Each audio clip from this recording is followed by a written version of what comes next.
الحمد لله وحده والصلاة والسلام على من لا نبي بعده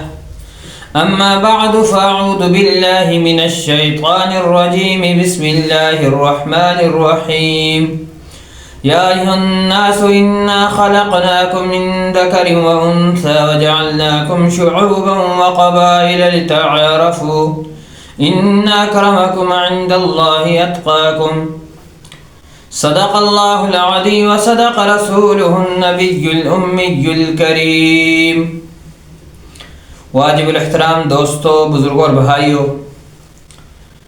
آج کی گزارشات کا موضوع اور عنوان ہے سیدنا علی المرتضی رضی اللہ تعالی عنہ کی شادی اور گواہوں کا تذکرہ۔ محبوب کبریا صلی اللہ علیہ وسلم کے چوتھی صاحبزادی جن کا نام سیدہ فاطمہ الزہرا رضی اللہ تعالی عنہا ہے، صدیق اکبر رضی اللہ تعالی عنہ، فاروق اعظم رضی اللہ تعالی عنہ نے علی المرتضی رضی اللہ تعالی عنہ کو مشورہ دیا کہ حبیب کبریا صلی اللہ علیہ وسلم کی سب سے چھوٹی اور لاڈلی صاحبزادی جوان ہے، اگر آپ محبوب کبریا صلی اللہ علیہ وسلم سے رشتے کا کہتے ہیں آقا علیہ السلام انکار نہیں کریں گے۔ حضرت علی رضی اللہ تعالی عنہ فرمانے لگے مجھے شرم آتی ہے، میں کیسے محبوب کبریا صلی اللہ علیہ وسلم سے رشتے کا کہوں۔ صدیق اکبر رضی اللہ تعالی عنہ فرمانے لگے بھائی شرمانے کی بات نہیں ہے، آپ ایک دفعہ حبیب کبریا صلی اللہ علیہ وسلم سے بات تو کریں۔ حضرت علی رضی اللہ تعالی عنہ محبوب رسول صلی اللہ علیہ وسلم کے پاس آئے، فرمایا یا رسول اللہ صلی اللہ علیہ وسلم میں آپ کا مہمان بننا چاہتا ہوں۔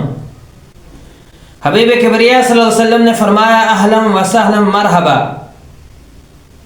علی رضی اللہ تعالی عنہ آپ گھر والے فرد ہیں، آپ مہمان بننا چاہتے ہیں، مہمان بنیں۔ اشارہ یہ تھا حضرت علی رضی اللہ تعالی عنہ کا کہ یا رسول اللہ صلی اللہ علیہ وسلم میں آپ کی بیٹی کے رشتے کے سلسلے میں تشریف لایا ہوں۔ آپ صلی اللہ علیہ وسلم سمجھ گئے،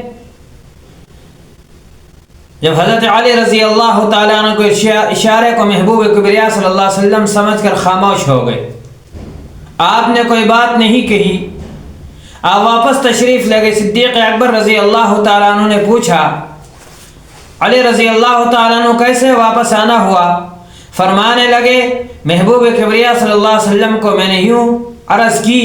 آقا علیہ السلام خاموش رہے۔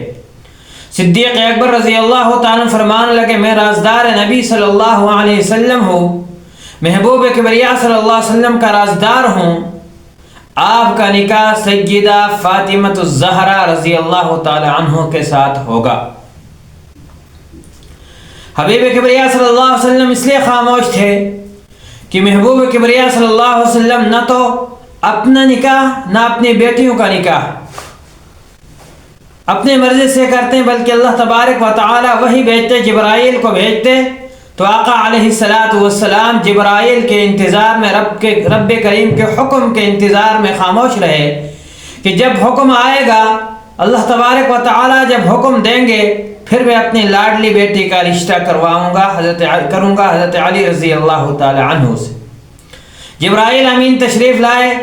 فرمایا رسول اللہ صلی اللہ علیہ وسلم فاطمہ الزہرا رضی اللہ تعالی عنہا اور حضرت علی رضی اللہ تعالیٰ عنہ کا رشتہ جوڑ کا رشتہ ہے، رب کریم کا حکم ہے کہ آپ حضرت فاطمہ کا رشتہ حضرت علی رضی اللہ تعالی عنہ سے کر دیجئے۔ آپ صلی اللہ علیہ وسلم مسجد میں تشریف فرما ہے، حضرت علی رضی اللہ تعالیٰ عنہ تشریف لائے، فرمایا حضرت علی رضی اللہ تعالی عنہ سے کہ حق مہر ادا کرنے کے لیے کوئی چیز آپ کے پاس موجود ہے؟ فرمایا رسول اللہ صلی اللہ علیہ وسلم ایک زرہ اور ایک تلوار ہے۔ فرمایا تلوار کو جہاد کے لیے رکھ دیجئے، زرہ بازار میں فروخت کر دیجئے۔ حضرت علی رضی اللہ تعالی عنہ زرہ لے کے بازار میں گئے، حضرت عثمان غنی رضی اللہ تعالی عنہ سامنے ملے، آپ سے زرہ لی اور آپ کو پیسے دے کر دوبارہ وہ زرہ آپ کو واپس کر دی۔ سیدنا علی المرتضیٰ رضی اللہ تعالیٰ عنہ تشریف لائے، محبوب کبریا صلی اللہ علیہ وسلم نے شادی کے گواہوں میں صدیق اکبر اور فاروق اعظم رضی اللہ تعالیٰ عنہ کو شامل کر کے آقا علیہ الصلوۃ والسلام نے اپنی لخت جگر کا نکاح سیدہ فاطمہ الزہرا رضی اللہ تعالیٰ عنہ کا نکاح سیدنا علی المرتضیٰ رضی اللہ تعالیٰ عنہ سے کیا۔ اب دیکھیں کتنا سادہ نکاح ہے، مسجد کے اندر ہو رہا ہے، محبوب کبریا کی بیٹی کا نکاح ہے، جنت کے خواتین کی سردار بچی کا نکاح ہو رہا ہے، اللہ کے محبوب کی بیٹی کا نکاح ہو رہا ہے، لیکن سادگی اتنی ہے، آسان اتنا ہے کہ مسجد کے اندر نکاح ہو رہا ہے، کوئی تکلفات نہیں ہے، کوئی ایسی چیزیں نہیں ہیں کہ جن میں تکلف میں پڑنے کا خطرہ یا لوگوں سے ادھر ادھر مال لینے کا خطرہ ہو، بلکہ محبوب کبریا صلی اللہ علیہ وسلم اللہ کے گھر میں بیٹھ کے اپنے لخت جگر کا نکاح حضرت علی رضی اللہ تعالی عنہ سے کر رہے ہیں۔ یہ دین اسلام نے ہمیں سادگی سکھائی ہے، دین اسلام نے ہمیں کم زیادہ خرچوں سے بچ کر کم خرچے کرنے کی اور میانہ روی اختیار کرنے کا حکم دیا ہے۔ نبی کریم صلی اللہ علیہ وسلم نے فرمایا سب سے برکت والا نکاح وہ ہے جس کے اندر اخراجات کم ہوں۔ آج ہم اپنے نکاحوں میں، اپنی شادی بیاہوں میں دیکھیں کتنے اخراجات ہو رہی ہیں، کتنی شادیوں کو ہم نے مشکل کیا ہوا ہے کہ بیٹیاں بہنیں اپنے گھروں میں بیٹھی ہوئی ہیں، 40 سال تک، 35 سال تک ان کی شادیاں نہیں ہوتی۔ اس کی وجہ یہ ہے کہ ہم معاشرے کے اندر ایسے رواج کو فروغ دے رہے ہیں جس رواج کی وجہ سے ان کے ماں باپ اخراجات برداشت نہیں کرتے، وہ بچیاں اپنے گھروں میں بیٹھی ہوئی ہیں۔ یاد رکھیں مسلمان دار، یاد رکھے وہ مالدار لوگ جو اتنا مال خرچ کر کے شادیاں کرتے ہیں، نام و نمود کے لیے کرتے ہیں، ان کو دیکھے غریب لوگ بیچارے پھر اپنے بیٹیوں کا رشتہ نہیں کر سکتے، کل قیامت کے دن ان سے پوچھ ہوگی۔ شریعت نے ہمیں میانہ روی کا حکم دیا ہے، شریعت نے ہمیں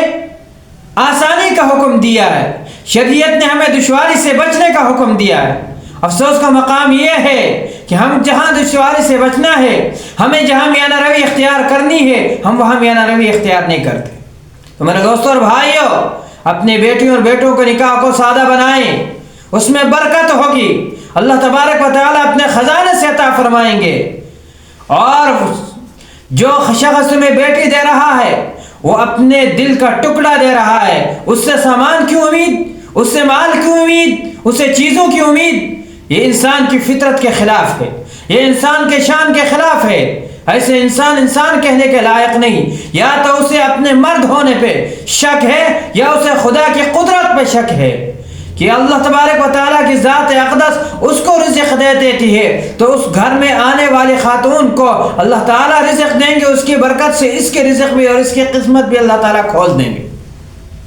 یہاں ایک بات عرض کرنا مناسب سمجھتا ہوں کہ بعض لوگ کہتے ہیں سیدنا رسول اللہ صلی اللہ علیہ وسلم کی ایک بیٹی، نہیں میرے دوستوں، نبی کریم صلی اللہ علیہ وسلم کی 4 بیٹیاں تھیں۔ قرآن کی آیت ہے، 22واں پارہ ہے، سورۃ الاحزاب ہے، یا ایھا النبی